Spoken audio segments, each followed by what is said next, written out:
Bem, gente, encerrando a semana, ainda falando sobre ligações químicas. Nos dois últimos vídeos a gente discutiu sobre as ligações iônicas, que envolvem o compartilhamento, as ligações iônicas que envolvem a doação ou a recepção, o recebimento de elétrons, né? Um átomo, que é o metal, vai perder, enquanto o ametal vai ganhar um elétron na ligação química. Depois a gente viu as ligações covalentes, e essas ligações covalentes elas partem do princípio de que os elétrons são compartilhados entre dois ametais, né? São os dois tipos de ligação. De hidrogênio também faz parte, mas além dele os ametais também fazem ligações covalentes. E hoje, para encerrar a semana, a gente vai falar sobre a ligação coordenada, certo? Bem, a ligação coordenada, ela não passa de uma ligação covalente, só que diferenciada. Inicialmente, para a gente falar que os átomos se ligam, a gente partiu do pressuposto, na verdade, da regra do octeto, que foi a observação do Lewis, né? Ele dizia que o átomo, para ficar estável, ou seja, para ele fazer ligações químicas, ele precisaria necessitar de elétrons para completar sua camada de valência. Só que nem todos os átomos se encaixam nesse padrão. Existem átomos que fazem ligações que excedem essa regra do octeto, né? Que são essas ligações que são a regra do octeto.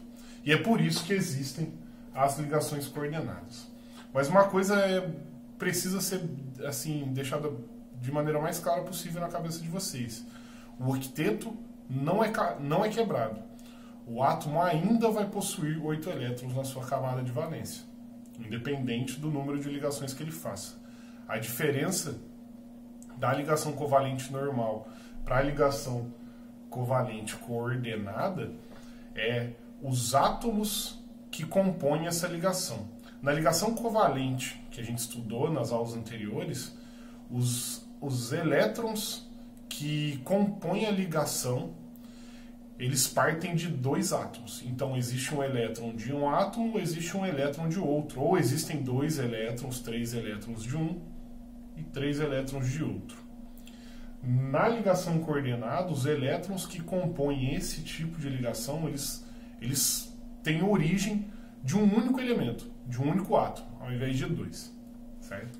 Então, a ligação coordenada ela acontece quando o átomo, mesmo com a valência completa, se liga a outro com a valência incompleta, ou seja, um átomo que possui a valência completa se liga a um átomo com valência incompleta, dispondo de um par de elétrons livres. Então, o átomo que precisa fazer esse tipo de ligação, ele necessita de um par de elétrons livres para dispor para o outro elemento esse par de elétrons.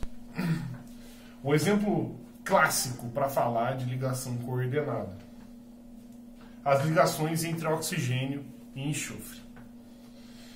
Se vocês olharem, o enxofre e o oxigênio ambos fazem parte da família 6A. Ambos fazem parte da família 6A, logo eles precisam de 2 elétrons para ter a valência completa.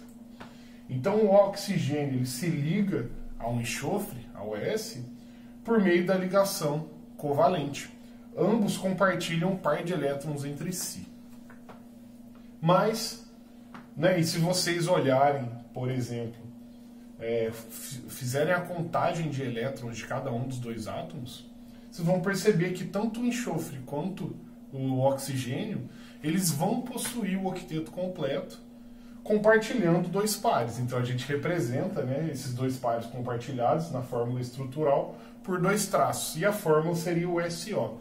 Porém, na natureza não existe SO.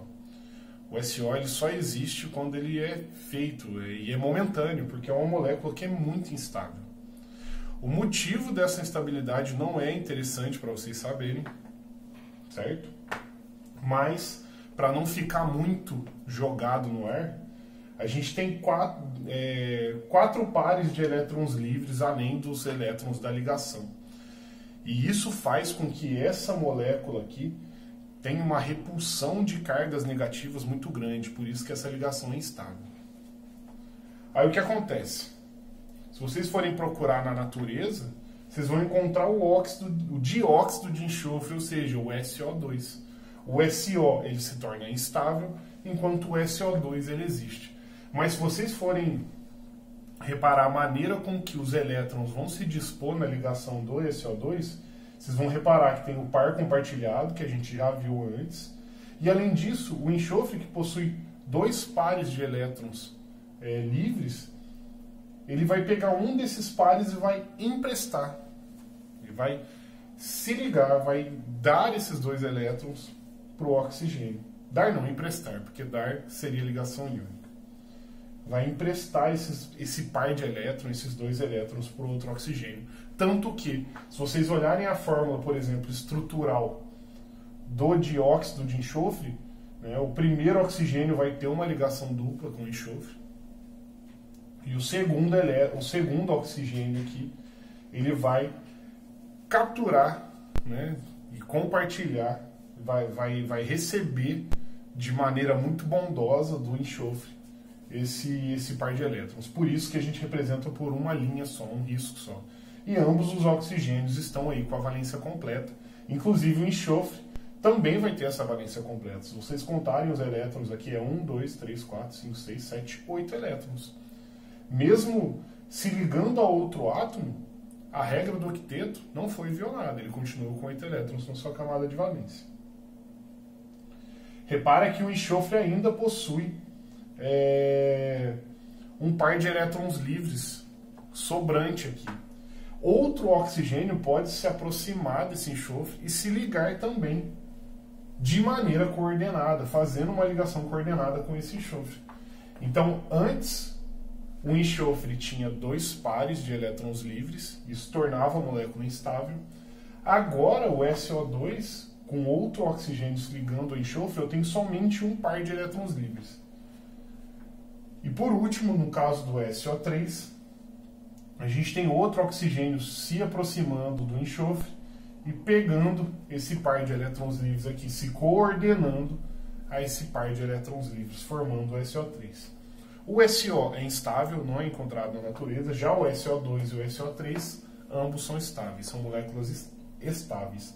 O fato do oxigênio se ligar a esses pares de elétrons livres de maneira coordenada, fazendo essa ligação coordenada, ele balanceia essa repulsão que existe entre os elétrons que antes faziam com que o SO ficasse instável. Por isso, tanto o SO2 quanto o SO3 são estáveis. Para finalizar a aula, para finalizar esse sabadão incrível, a gente tem que ficar esperto com algumas representações. Eu imagino que agora que vocês estão estudando de maneira remota, é muito comum que vocês deem aquela pesquisada monstra no Google para tentar entender e ler algumas coisas sobre o conteúdo que a gente tem. E vocês podem se deparar com esse tipo de representação aqui. Esqueci de uma delas aqui. Esse tipo de representação aqui, estrutural. Ao invés de um traço, vocês verem uma seta. As ligações covalentes coordenadas também podem ser representadas por setas. Então, o par de elétrons que está se coordenando, ele vai ser representado por uma seta ao invés de uma linha. Então, se vocês olharem aqui, ó, o S, que é o enxofre, está se ligando de maneira covalente ao oxigênio, por meio dessa ligação que a gente chama de ligação dupla. E o outro oxigênio que está se ligando ao enxofre, eu represento por uma seta porque significa que o oxigênio se coordena ao enxofre. Ou seja, é como se o enxofre falasse assim, ó, toma esses 2 elétrons aqui, toma esse par de elétrons. Por isso a seta sai do enxofre e vai para o oxigênio. Significa que o par de elétrons vem do enxofre, por isso a seta vai em direção ao oxigênio. A mesma coisa para o outro oxigênio que pega o outro par de elétrons. Tá?